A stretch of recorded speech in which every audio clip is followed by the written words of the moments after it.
Endiki mavzu hürmetli vatandaş.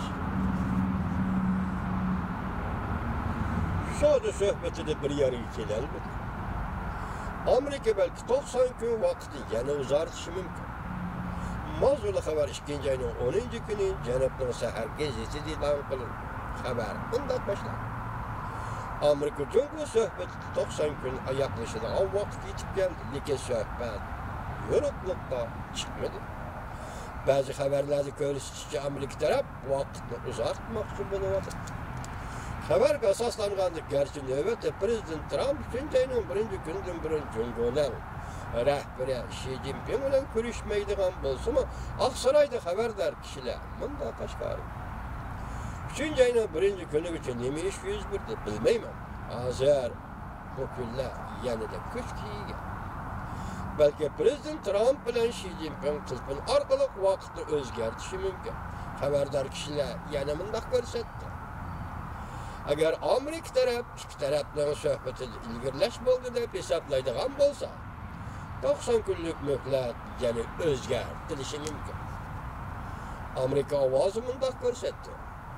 Yer şari siyasi xatar meselat soraş şirketinin Asya bölümünün müdiri Hedis mundaktır. Növbeti Cumhuriyeti yeterlik yol koyuşu mümkün emas. Belki Prezident Trump hem baş normasını östürüştü çıntırmaslığı mümkün. Şunlaşma söhbet tamamlaşıdır. Amerika Soda söhbet vekilleri muşu yaptı Beijing'i verip 3. kıtımda söhbetini kanat yaydırıldı. Amerika'nın Soda vekili Lighthizer bilen Maliye Ministeri Mnuchin yetekçiliğinde Amerika Soda söhbet vekilleri ümigi Beijing taraf bilen minister derecelikle söhbeti ötközgende söhbet muhimi akli mülkle qoğlaş ve kurulma karakterlik islahat elip veriş meselesi de Cumhuriyet'e davet kılışka merkezleşir. Demek kurulma karakterlik özgürüş islahat bu toxtumay kelivattıdı vatandaş. Perxçon, yani bir mavzucu mu? Perxçon.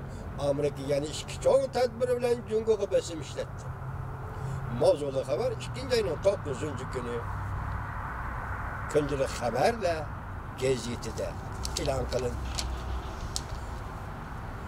Cumhuriyet Amerika devlet 2. ayının oturulur. Yani bir kadın söhbet ötküzüsü karar kıldı deyip başlaydı haber.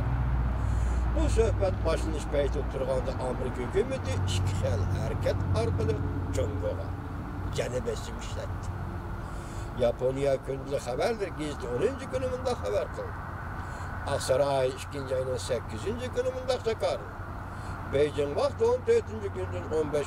günü gücü Beijing'de minister dercilikle söhbeti ötküsünün. Robert Lighthizer yetekçiliğidir. Amerika söhbet vekilleri ümüge Cumhuriyet'i ziyaret kılın. Minister dercilikle söhbeti 1. ayının 30.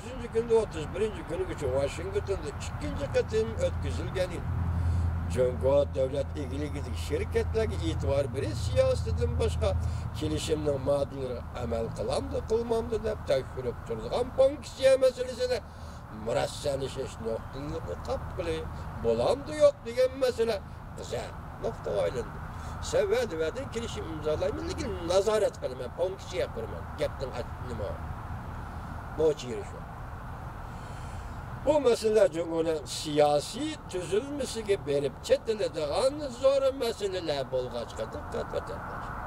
Söhbette ortak tonuş kiliş mümkünlüğü bir kadar değil.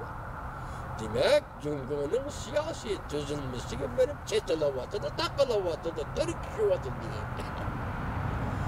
Cumhuriyet'in sanat sahası eksport kılgıç şirketlerine maliyetin pul koş birişten ibaret pazar ilgilik mas kelmeydiğen usullar. Jati Amerika oturup koygan taleplerini kabul kılış boyunca Amerika besimini küçeytti.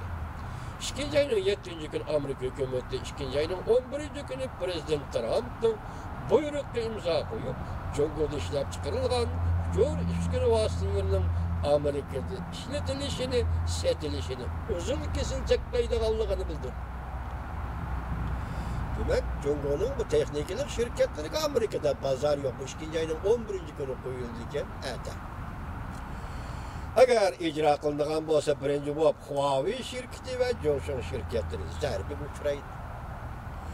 İki şirketning mahsulotlari Amerikadan tozalanadi.